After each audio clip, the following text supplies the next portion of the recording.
Today's presentation is Line Protection Fundamentals, presented by Samuel Morbin. Samuel is an application engineer for the Relion 670 and 650 product series.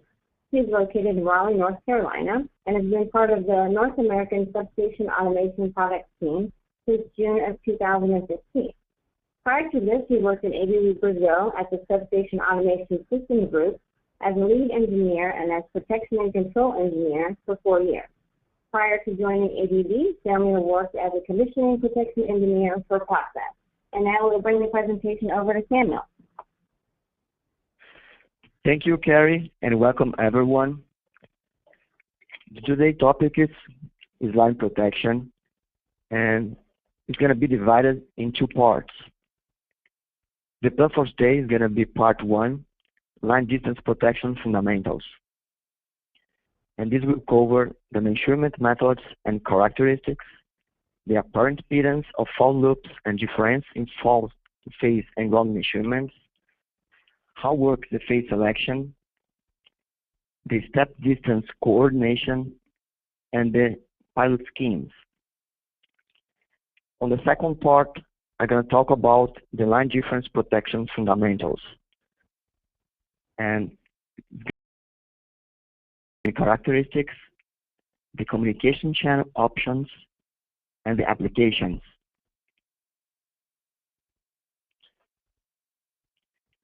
I'm going to start discussing about the distance protection, also known as impedance protection.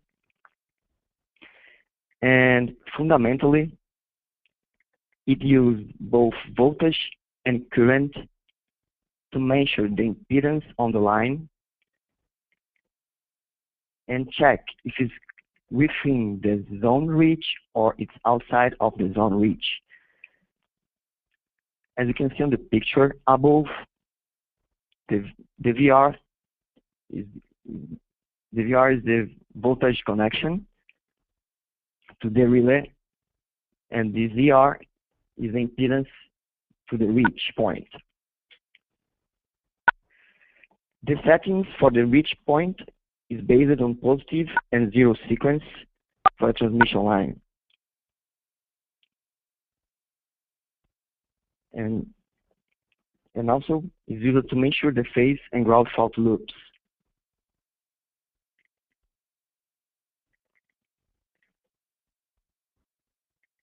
The distance relay application I'm going to show here in this slide how to transfer these values to the impedance plane. So as you can see here on the network diagram, you have the G bus and the H bus, and the impedance between that is going to be the impedance determined by ZL. And if you look at the impedance plane, you have here on the X, and the axis X, the resistance, and the Y-axis, the reactance.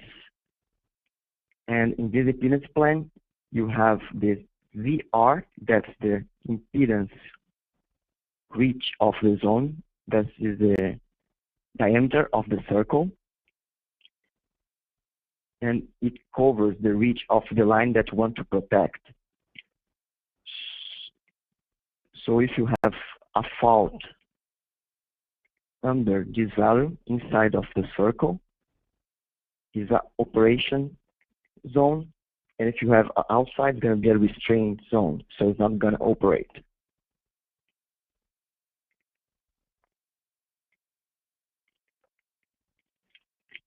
We're going to talk more about the characteristics and types of distance protection. This one is the mode distance protection, and self-polarized mode characteristic. The self-polarized use the voltage of the faulted phase to polarize the characteristic. You also have for more the cross-polarized that use the healthy phase. For example, if you have a fault on phase A to ground, you're going to use the phase B and C to polarize. You also can use the positive sequence to polarize the characteristic and the number of voltage.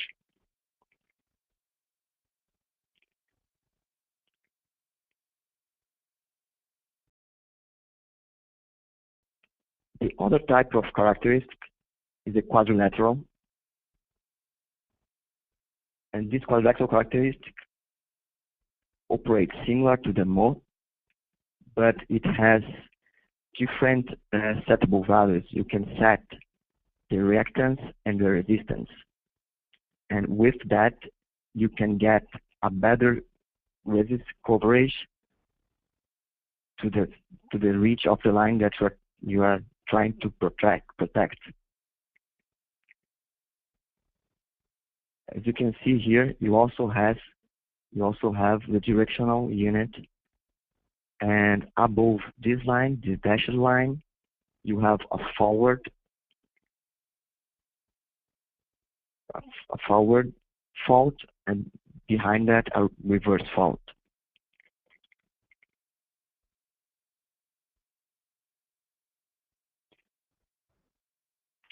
Now I'm going to talk about a little bit how the relay works to determine if it's a operation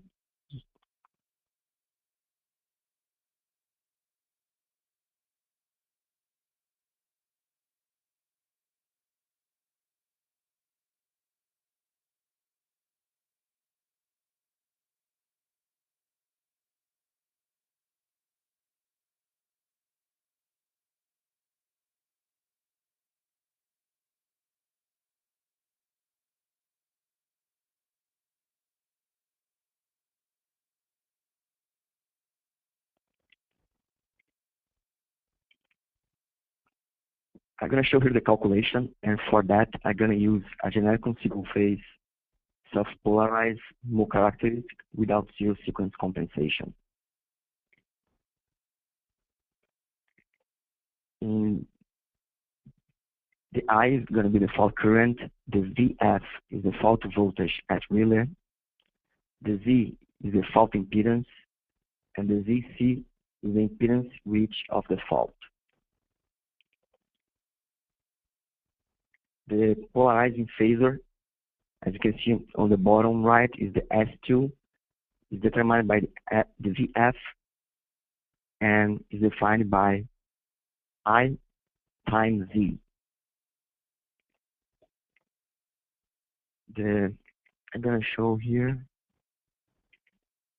this is the S2 vector, and the S1 is the operating phasor, is defined by I times DC minus VF, and you can see is this vector here. So the phase angle, the beta angle here, is what determines, is the criteria that determines if it's going to have a trip or not. So if the beta is less than 90 degrees, you have a trip. If it's larger than 90 degrees, you're going to be in the restraint operation zone. This is exactly what shows the middle picture here. This is the S2 vector, and this is S1 with a beta angle less than 90 degrees. Inside of the characteristic, so is a fault. On the other hand, you have an example here with a S2 vector and a S1 vector here with making an angle beta larger than 90 degrees. So we are in a restraint zone, not to operate.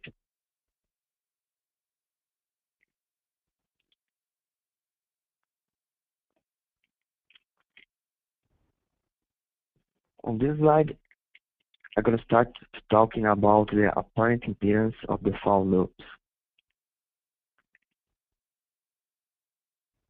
We have a total of 6 fault loops mentioned for each zone.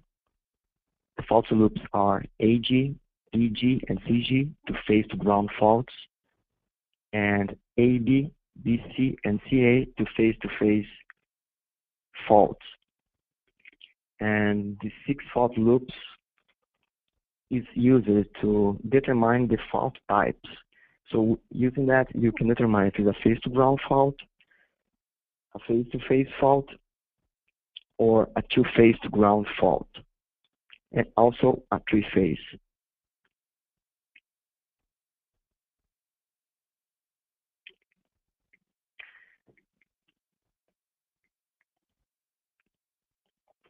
This is how to calculate a phase-to-phase apparent impedance. So if you look at the network diagram on the right part, you can see here the fault location, and here is the measurement point where is located the relay. For a phase-to-phase fault, in this case the AB fault, you're going to have the VAB equals to IA minus IB times Z at 1. In the phase-to-phase loop, you're going to have the IB equal to minus IA. So it's going to be equal to 2 times IA times Z at 1. And at this measuring point, you're going to have the impedance measured by the VA minus VB divided by IA minus IB. And as you can see here on the mode characteristic, the reach of the zone is defined by the positive sequence impedance.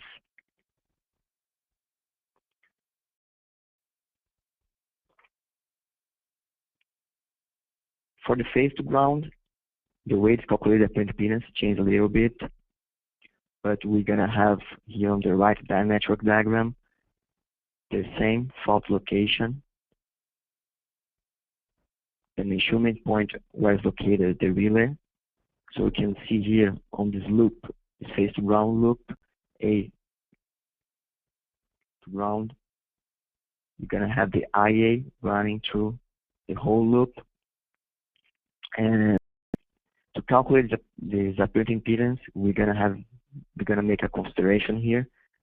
It's gonna be a radial line with the remote end open. So for that, we can have this equation over here. That is the voltage measured at this point. That's gonna be VA equals to IA times the positive sequence impedance of the line plus 3I0 ZLN, and if you play around a little bit here, you're going to have the impedance to the ground equals to ZL1 plus ZLN.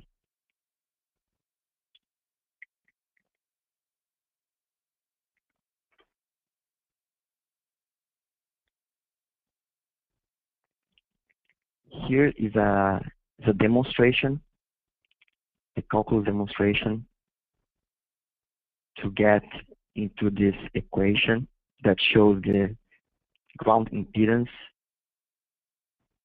And to get to this point, you should consider the ZLN equals to ZL0 minus ZL1 divided by 3. And you're going to have this equation here. That means is the impedance, the ground, equals to ZL1, 1 plus Kn. This Kn is the ground compensation factor. It's used a lot in numerical relays, and this Kn factor could be considered ZL0 minus ZL1 divided by 3ZL1. If you take a look here on the left side, the mode characteristic,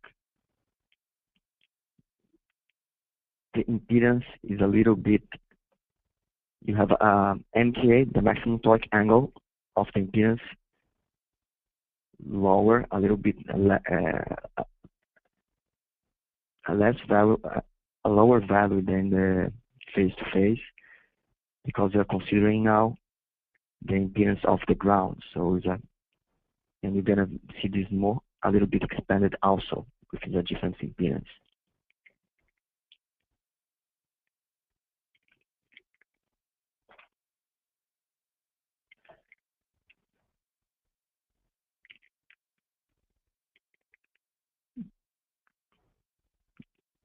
The phase selection of the ID is using the same 6 loops that we talked previously, and the importance of this is to release and to identify the correct loop, to issue a simple trip is important for the closing operations, and also for event recordings and disturbance, so it helps you to analyze the fault events and the fault records to understand what happened in the moment of the trip of the fault. And the correct phase selection is important also to fault location.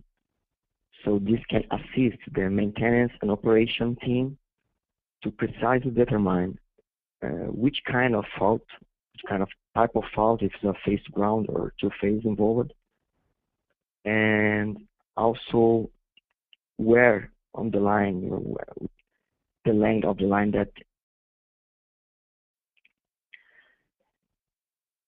and if you noted, we didn't calculate the print impedance for the three-phase fault loop because it's using the phase to ground, the phase-to-phase loops AB and BC and CA to determine and define if it's a three-phase fault loop.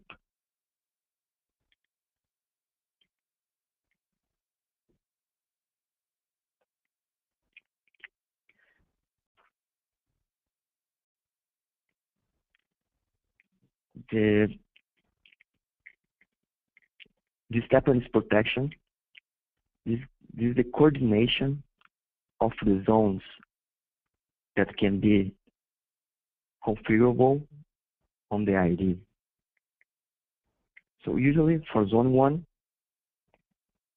you can set it for 80 or 9% of the line impedance, and you have this almost 20%, 10% to avoid to overreach beyond the remote bus. That's because the CT errors measurements. For zone 2, you usually set for 100% of the line that you are trying to protect, in this case the line GH, and 100% of the line plus 25 to 50% of the shortest adjacent line, in this case HR. The zone 3, you can cover the 2 adjacent lines, GH and HR, and usually 25% of the other line. But for the zone 2, to coordinate this, you have to coordinate the time with for example, the zone 2. The zone 2, you should coordinate the time with the zone 1 to let this trip first, and then this work as a backup.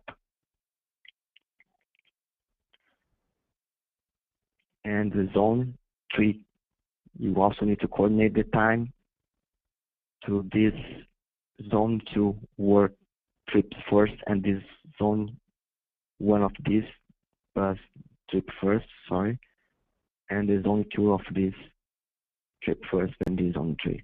So you should coordinate the time between them for a correct trip sequence and clearance of the fault.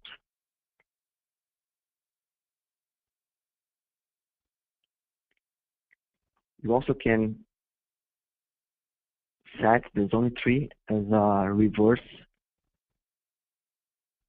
zone, and you can use that to pilot schemes, and also can use as a backup protection. But in this situation, you also need to coordinate with the zone 1 of this relay and also the zone 2 of the B relay here on the part of the line. So this zone 3 should coordinate trip after zone 1 and zone 2 only.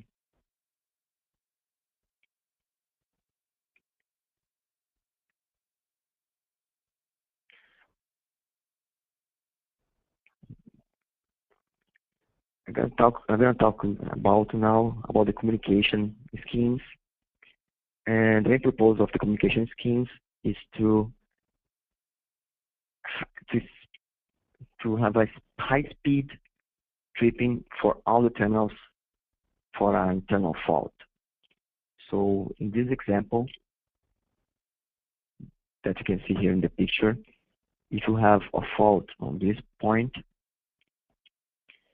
you can have a trip on end A of second zone and the end C as a second zone. So it's going to take longer to open and clear the fault.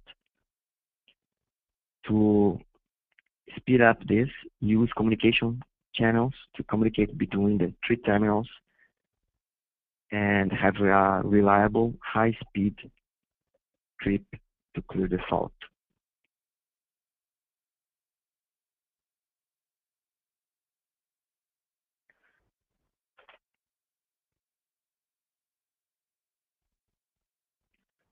Basically, the directional comparison works to determine the fault direction at each line terminal and compares the results to determine the faults to be internal or external to the protected line.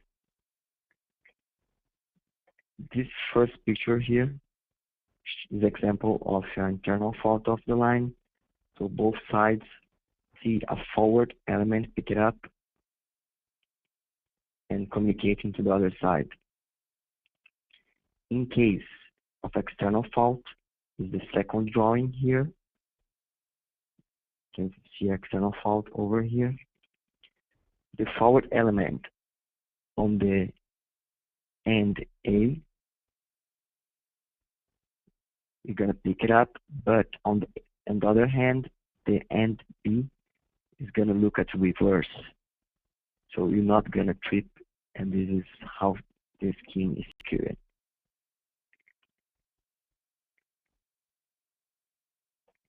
We have some different types of directional comparison schemes, and we can divide them where usually use the PLC channels. So for no PLC channels, we have the DUTT, that's a direct-underreaching transfer trip. The POTT, that's a permissive-overreaching transfer trip. The PUTT, that's a permissive-underreaching transfer trip. And use PLCs. PLCs, I mean, is a power line carrier. You can have the DCUB, the directional comparison blocking, and DCUB, the directional comparison unblocking. I'm going to talk further on the next slide about each of them.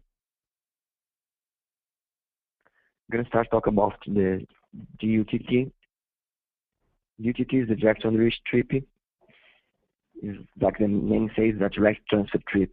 So if you look at the first network scheme, you have internal fault over here, and you have the 21 zone 1 for both sides. And when this pickups, in this case trip, you're gonna transfer. Look at the logic below here. You're gonna transfer the trip for the other side, but is not conditional. There's an OR gate here, so we're going to trip your side and send the transmission direct to the other side. It's basically an intertrip scheme.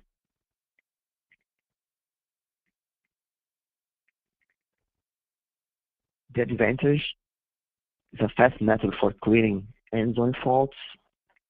You just need to use a single communication channel.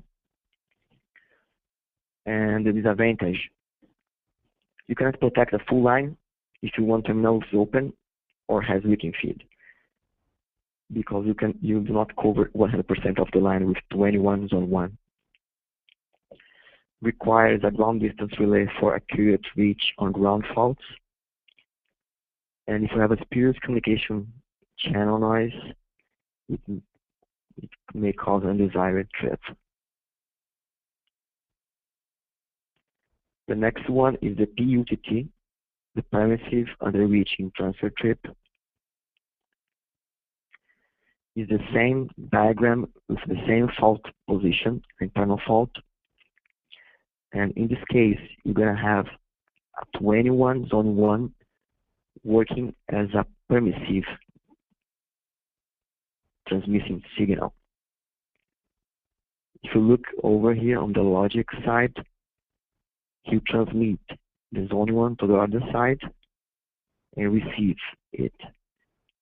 And the 21 zone 2 work as a conditioning. This is a start of the 21 zone 2, and we condition it to receive from the other side the 21 zone 1 to issue a trip and clear the fault.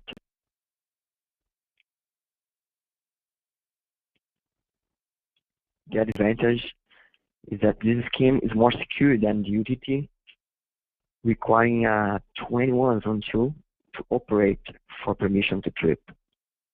Also use a single communication channel, and the disadvantage is also that you cannot protect a full line if another terminal is open or has a leaking feed, because you use the 21 zone 1 as a permissive signal,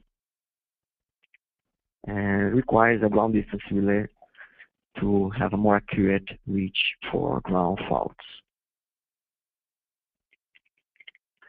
The POTT scheme is the well-known POTT, is the most used scheme right now. Is a permissive-overreaching transfer trip. It uses, as you can see, the same network diagram over here, the same position of the fault. And in this case, you can have to transmit the signal, the 21 zone 2, and also you can use the 6/7 N to work in a fast clearance for overcurrent faults. But the logic is basically the same. You're going to have a forward start on the local end, and if you receive a zone 2 start from remote end, both, you're going to issue a trip.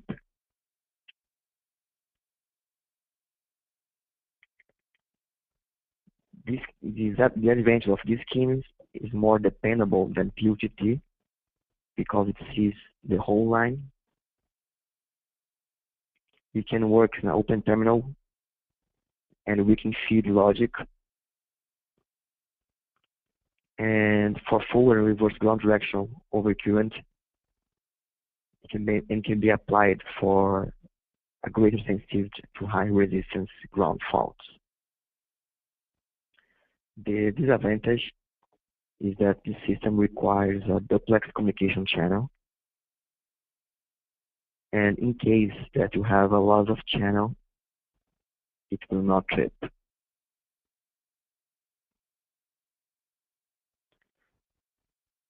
For the blocking and unblocking schemes, is a scheme that usually is connected to PLC, to power line carrier, and the LC carrier is a signal, it's a communication signal that's transmitted in the same conductor that you are using to protect. Like in the picture below here, the signal is transferred to the transmission line. And how it works? Basically, it transmits a signal in a higher frequency, like between 30 and 500 kilohertz. And this signal comes through here, and the line trap is works like a filter, so don't let these high frequency signals go to the network. And the same way, this line turner here works as a filter to just let the higher frequency signal pass through here and go to the teleprotection device and to the protection relay system.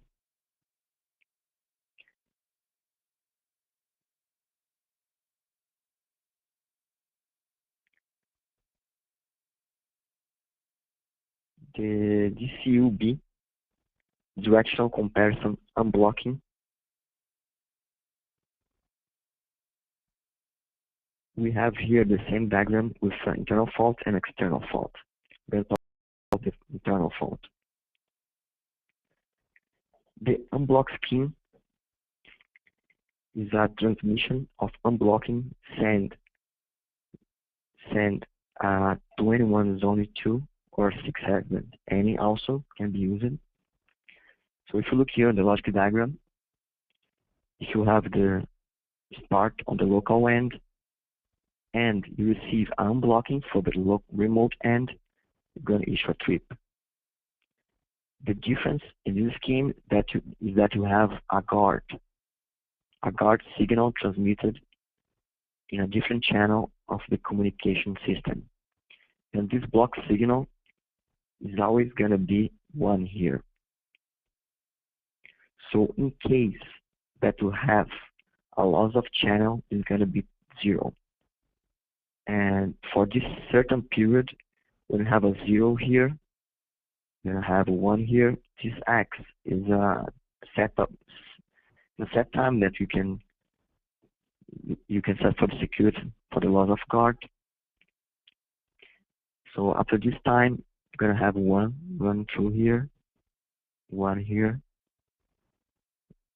This is going to be 0, 1, and you're going to have 1 here. So when you have the loss of guard, you have an internal signal that is going to let you trip if you have a start on the zone 2, and protect when you lose the guard.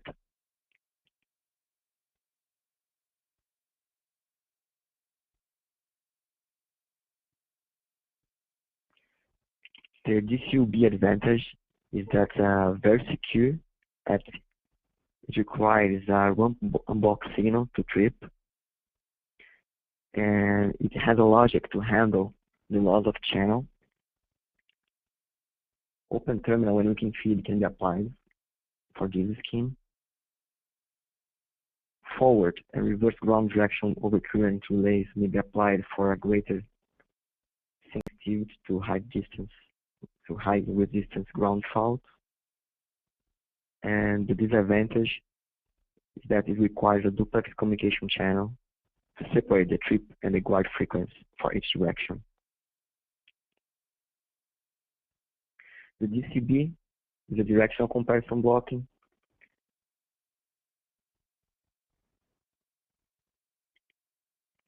And this use the blocking signal is going to be the 21 reverse. So if you look here below the logic, the SP is going to be our start point of forward signal coming from the 21 zone 2. And if you do not receive a blocking signal from the other end after a settable time, you're going to issue a trip. But in the case, for example, you have external fault, The other end is gonna send you. The other end is gonna see a reverse current. Can be used as zone 3 reverse here. Receiving the blocking signal, it will not let you trip and clear. It will not let you trip the line because it's external fault. So it's very secure. The advantage of this system is that it's very dependable. Do not depend on channel for trip for internal faults. The open terminal and weakening feed are handled by scheme. The forward and reverse ground directional overcurrent relays may be applied for greater sensitivity to high resistance ground faults. A low cost of communication channel.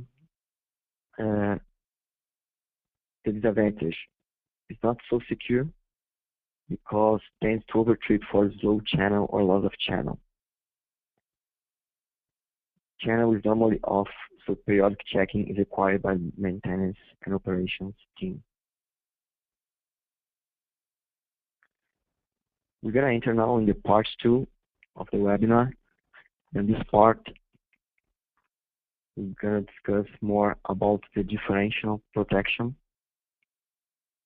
It's a simpler, the basic principle is simple than the distance protection, but it works very good. And as you can see here on the network diagrams, you have the CT on both ends, but you don't have VT. You only need for this scheme the current. So if you look for one side, you need the current for local end and the remote end. So this current from remote end is transmitted through communication channels. So you need a communication channel in this scheme.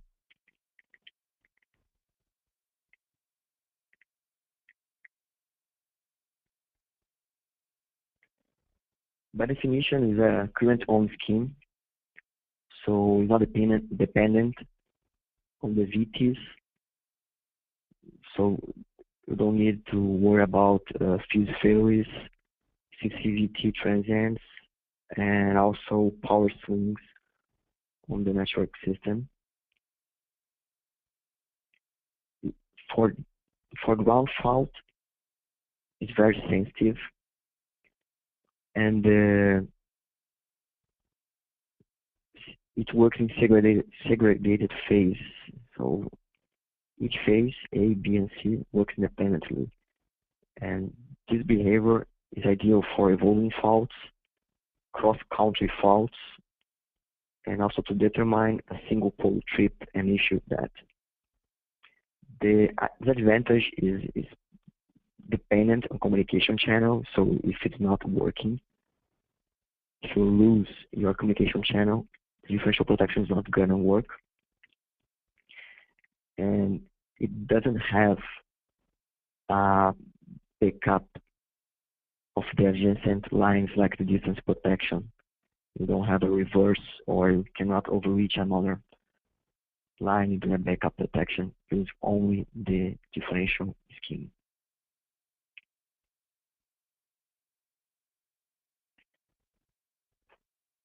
This is the basic principle of the differential relay.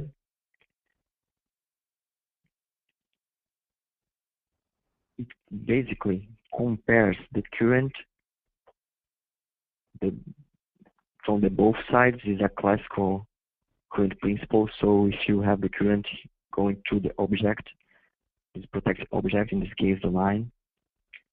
You have the local current and the remote current, and you summate that, and the summation is going to be the differential current.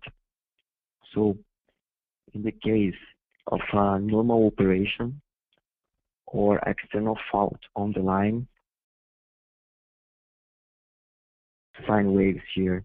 So if you look at the first one, the local end, and you summate to the remote end, you're going to have a 0 or close to 0, so you should not trip.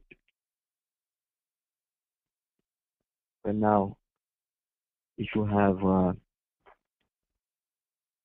internal fault and look at the two sine waves, the two sine waves is summated, then you're going to have a value different than 0. And this means that you have an internal fault and you should trip and clear the fault.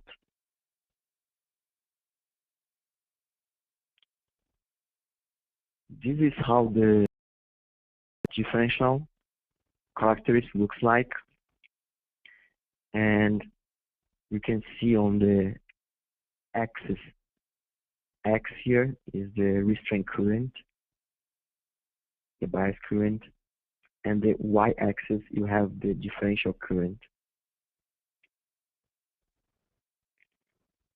Over this curve here you have the restraint region, and over here you have the operate region, the trip region.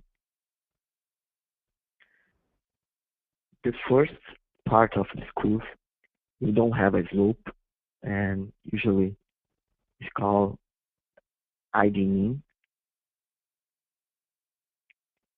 And this value is calculated based on CT errors and also the line charging current. And this operates basically in 1 PU, 1.25 PU, usually of the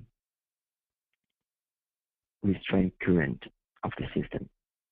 The next slope, usually defined as 40%, and as you increase the current, you increase the errors, and this gives more stability to do not misoperate.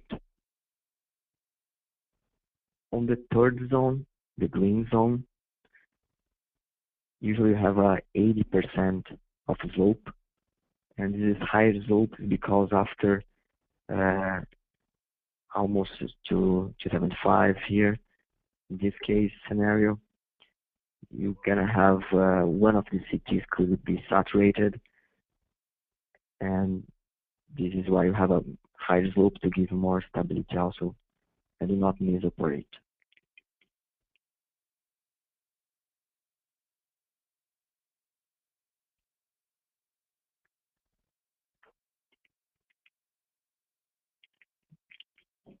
This is a disturbance record that shows sine wave in a normal condition or external fault. In this case, is an external fault because you can see here is a phase A and C fault, and the black sine wave is the local current and the pink one is the remote. So if you can try to summate them both, you're gonna see you have a value close to 0. So the differential current is gonna be close to 0 and it's not gonna trip in this case of fault. On the other hand, you have here an example of an internal fault. It looks like a three-phase fault, and if you do the same thing and summate the remote and current and the local current, you're gonna have a value different than 0, and is an internal fault, and will be on the operation region, trip region of the characteristic.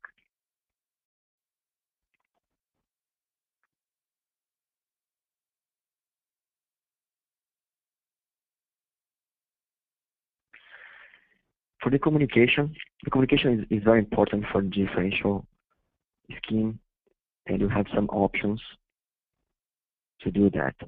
You can connect the both IDs using a direct fiber. You can use it for short range. The short range is 1 to 2 miles.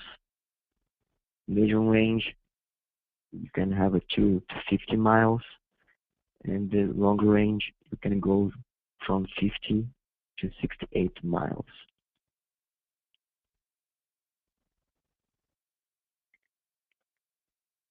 You can use the G703 as an interface and connect multiples device of one side of the line to a multiplexer, and it's going to be cost effective because you don't need to run multiple fibers, and you can use others for telecommunications purpose.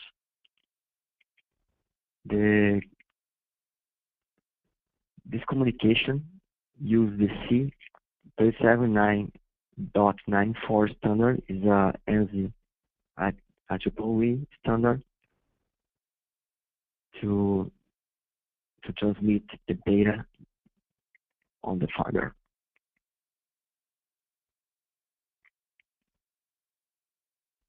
And how do we synchronize the data between the two ends?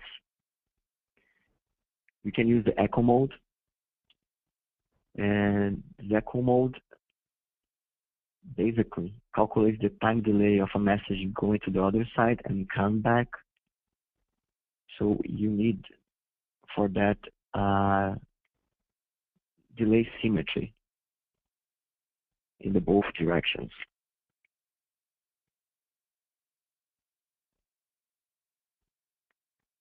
This is an example of the use of the echo method, and you can have a routed switching network with a delay symmetry. But you only can use that if you have the send receive times equals. But in the case you don't have that same symmetry on the system, you can use a GPS clock on each end, on each terminal of the network to synchronize the values.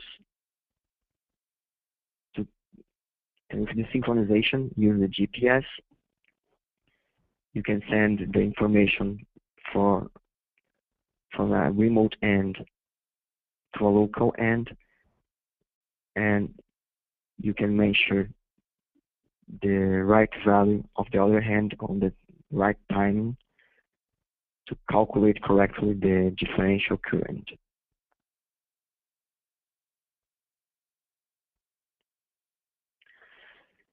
As the communication scheme, as the communication channel is so important for 87, one solution available is to build a redundant communication channel. So doing that, you're going to have two different paths to run the fiber, and in case you lose one for any reason, you're going to have the same information, the same data running through the other fiber and make the protection available up and running.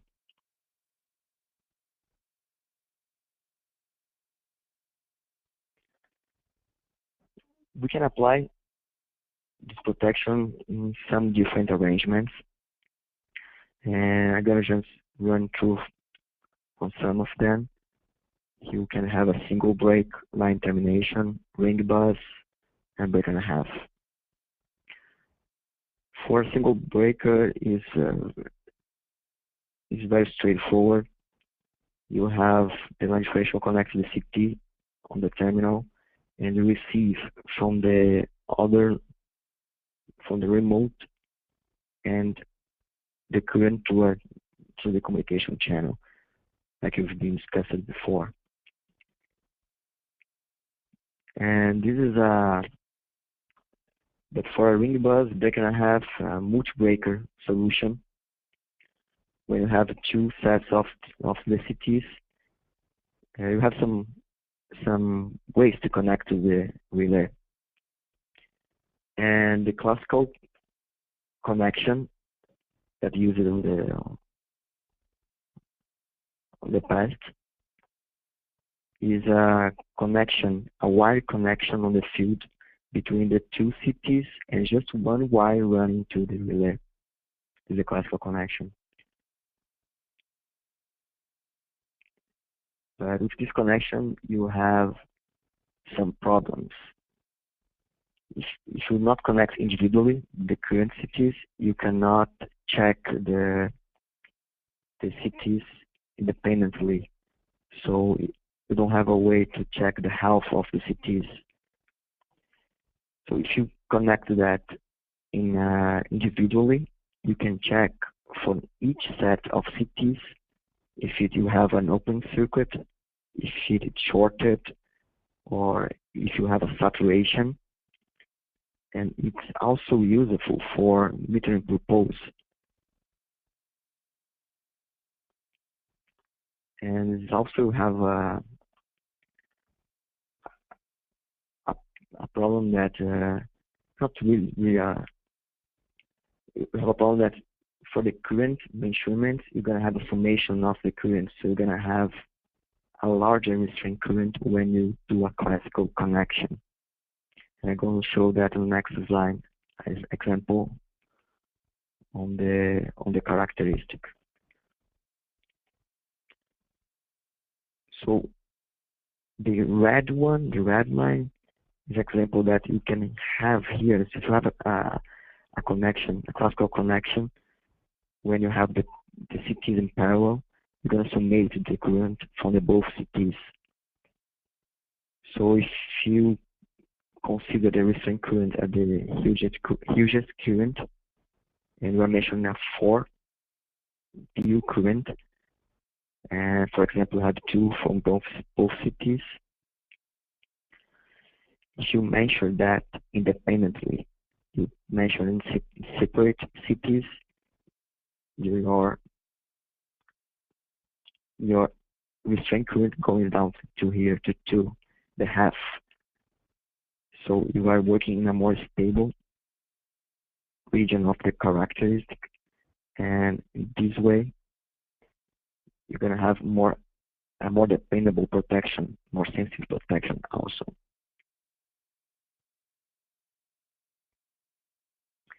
This is to show how it looks like the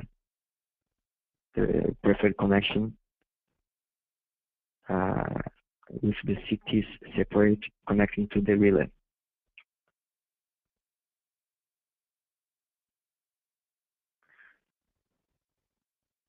For the high impedance fault is when you are using a distance protection relay, impedance relay, it's really hard to mention impedance because when you have a high resistance fault, the current flowing to the fault could be a very small current and very difficult to measure. And on the other hand, when you use a differential current approach that measures the current on both sides, it's more sensitive and you can measure this differential current more precisely.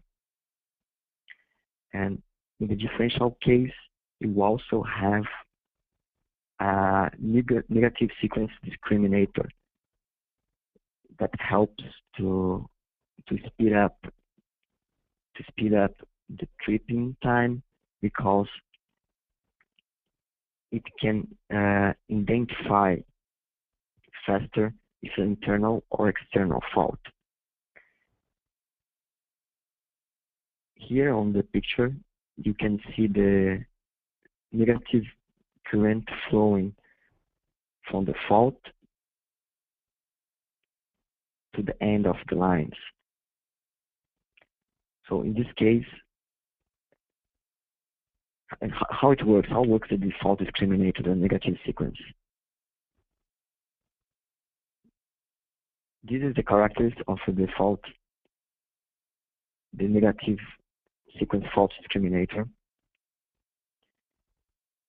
And it compares the negative sequence current from one end to the other end. In this case, we're going to see here is a trip terminal line, and one end is going to be the local, and the other is going to be the other vector is going to be the summation current of the the other two ends. So if you compare the shift angle between these two negative sequence currents, and it is inside of this region here, it will classify it as an internal fault. But so if it has the same angle, it's going to be defined as an internal fault.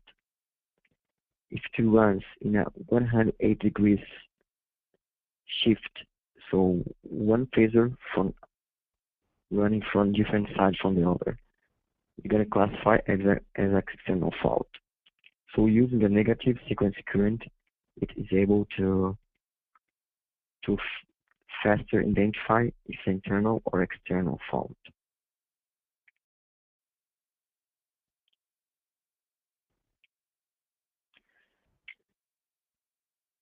I talked before the calculation of the ID, that you need to consider the charging current while you are building your differential characteristic. But some numerical relays has this feature. In the case the ABB relay has this feature.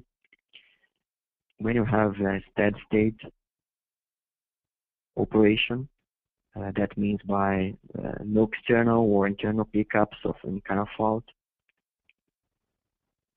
the relay is able to calculate the different current between the both sides. And with this value that is calculated, this different value is subtracted from the differential current, turning it to a 0 or almost 0 value. So this capacitance current, this capacitance charging current, is subtracted from the IDIF current, make it more sensitive for internal faults.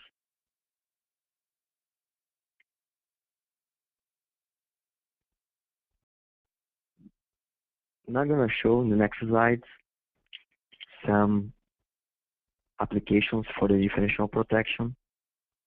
This is a 3-terminal line, and using only one communication channel to transmit the information between the IDs. So with that, we can cover the whole blue dotted line here with these 3 IDs. For a 5-terminals solution, you need for that 4 communication modules, and you're going to use a single communication channel to exchange information between the 5 terminals and full protection, the whole dotted blue line here.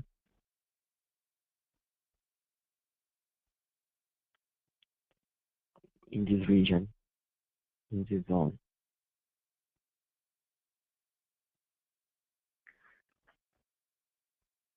This is also a 3-line terminal connection, and it's more a practical use, considering 3 terminals with maybe a ring bus, bacon and a half scheme, and you have the redundant channels here. So if you look at this terminal, you can see the blue dotted lines connecting to this ID, and this red dotted lines connecting this one. So each of them are able to make the trip decision, and also has a redundant channel. So with a very practical use of differential protection, so you can have a redundant communication channel and make the system more reliable.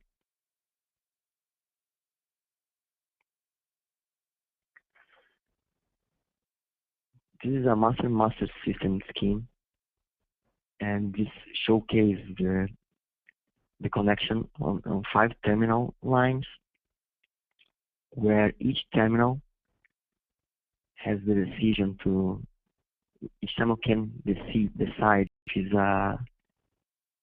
is a differential trip or not. That's the reason it exchange information between all the terminals. Because you can have, on the other hand, a master-slave system where only one terminal receives the information from all the other terminals. It can be cost effective, but if you lose, for example, this line communication channel, this side is not able to decide and make a differential trip. So you're gonna lose a huge zone of your protect area that now is gonna be not protected anymore. So that's why the master system is a better solution.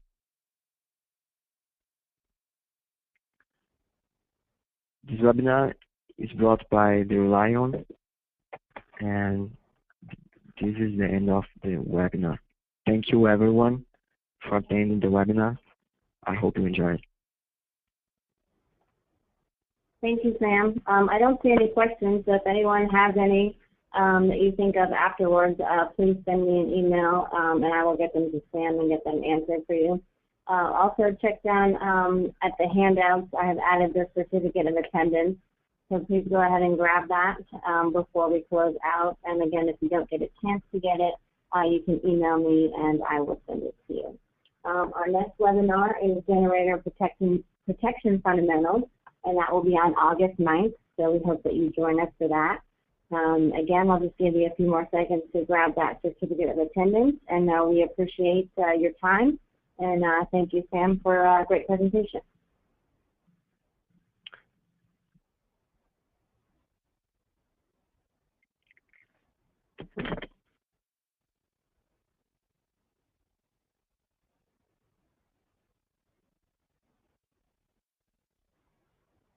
Hey, Sam, are you still there?